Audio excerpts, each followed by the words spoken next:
नमस्कार दोस्तों, आप देख रहे हैं टेक्निकल सागर यूट्यूब चैनल। मेरा नाम है अभिषेक सागर और आज हम बात करने वाले हैं i9 प्रोसेसर्स के बारे में, जो कि इंटेल के नए प्रोसेसर्स हैं।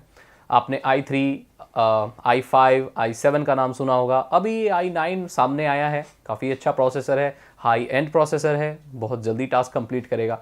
अब जो लोगों को नहीं पता प्रोसेसर क्या होता है कोई बात नहीं, होते हैं।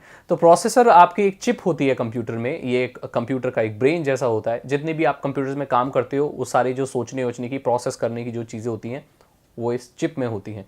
मुझे याद है जब मैं कंप्यूटर क्लास में जाया करता था, तो बहुत लोग मेरे जो क्लासमेट हुआ करते थे, उनसे पूछा जाता था कि प्रोसेसर कहाँ है। इसमें पूरा मदरबोर्ड दिखाया जाता था, पूरा कैबिनेट दिखाया जाता था। तो बच्चे पूरे डब्बे को, उसको कैबिनेट को उठा के बोलते थे ये है प्रोसेसर वो प्रोसेसर नहीं होता, उसके अंदर एक चिप होती है, उसको प्रोसेसर कहा जाता है। खैर, अगर आप जानते हैं तो माफ़ करना, ये जोक आप जोक समझ के ले सकते हैं, या जो लोग नहीं जानते थे चलो उनको पता चल गया, कोई बात नहीं, होता है, कई चीज़ें हमें नहीं पता होती। अब ये जो i9 प्रोसेसर्स हैं, इनकी जो फ्रीक्वेंसी है वो ज़्यादा होगी। जैसे ज़्यादा फ्रीक्वेंसी होती है तो वो प्रोसेसर अच्छे होते चले जाते हैं, राइट। अभी जो हमारे पहले पेंटियम वाले यूज़ करते थे, उनकी कम फ्रीक्वेंसी आती थी। धीरे धीरे 3 गीगाहर्ट्ज़, 4 गीगाहर्ट्ज़ ये सब अभी चल रही हैं। तो अभी 3.35 की इसकी जो बेस फ्रीक्वेंसी है वो है। अभी जो आपका i9 आया है, जो इनिशियल अभी शुरू हुआ है जैसे ही, तो अभी इसको आगे इसमें टेक्नोलॉजी यूज़ हुई है, मैक्स टर्बो करके यूज़ हो रही है। तो उसमें क्या है, ये फिर 435 तक पहुंच सकता है, 4.35 गीगाहर्ट्ज़। अब इसमें एक इंटेल की नई टेक्नोलॉजी है मैक्स टर्बो, उसमें अगर आप लगा देते हैं तो ज़्यादा से ज़्यादा 4.50 गीगाहर्ट्ज़ तक पहुंचेगा।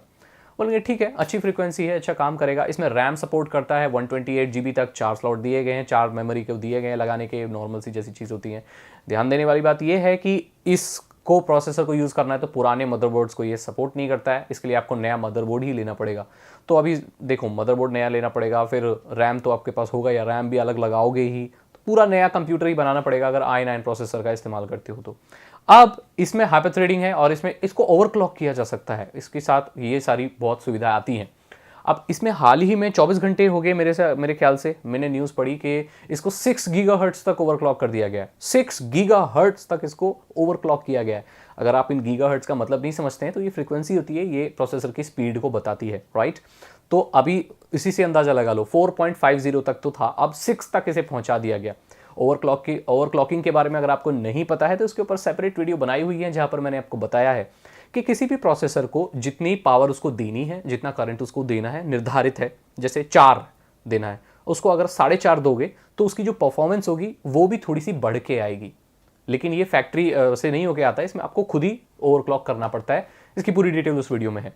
तो ऐसे ओवरक्लॉक किया जाता है। लेकिन अगर आप उसको ज़्यादा पावर दे रहे हैं प्रोसेसर को, ताकि वो थोड़ा और फास्ट काम करे, तो जाहिर सी बात है कि हीट ज़्यादा प्रोड्यूस होगी। अब ज़्यादा हीट होगी, ज़्यादा गर्म होगा प्रोसेसर, तो वो जल जाएगा। तो जब ओवरक्लॉक किया जाता है किसी प्रोसेसर को कंप्यूटर की स्पीड बढ़ाने के लिए, without changing your processor, existing processor, तो उसमें क्या होता है, आपको कूलिंग अच्छी रखनी पड़ती है आपके प्रोसेसर में। तो ये जो 6 गीगाहर्ट्ज़ तक किया है, अब i9 प्रोसेसर को 6 गीगाहर्ट्ज़ तक ओवरक्लॉक किया गया है, तो कितनी हीट प्रोड्यूस होगी। जो छोटा सा जो प्रोसेसर, वो तो तवा बन जाएगा, रोटियां बना लोगे उस पर। इतना अगर बड़ा प्रोसेसर हो तो इतना गर्म हो जाता है। लिक्विड नाइट्रोजन का इस्तेमाल किया गया है। बहुत ही इंटरेस्टिंग कॉन्सेप्ट है। वाटर कूलिंग प्रोसेसर्स के बारे में बताया था मैंने। हवा से भी अभी होते हैं, हमारे जो कंप्यूटर नॉर्मल होते हैं वो हवा से ठंडे होते हैं, लेकिन ये लिक्विड नाइट्रोजन का इस्तेमाल हो रहा है, इसीलिए बहुत चिल रखता है, एकदम प्रोसेसर को ठंडा रखता है। ओवरक्लॉक करने के बाद भी कोई प्रॉब्लम नहीं आती है। नॉर्मली आप बहुत अच्छे गेम खेल सकते हो इससे, मैं आपको बता दूं।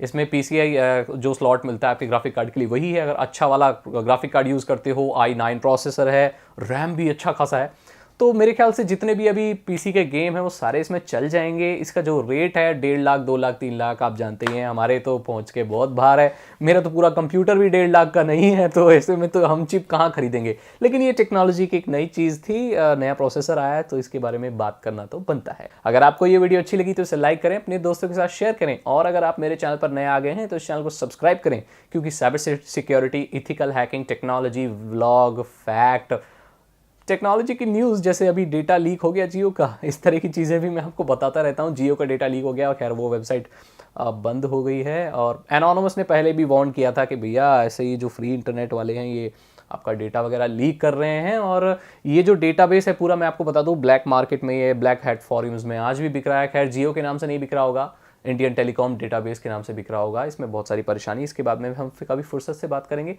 मैं मिलता हूँ आपसे अगली वीडियो में। Thank you so much and good bye. and we'll grow.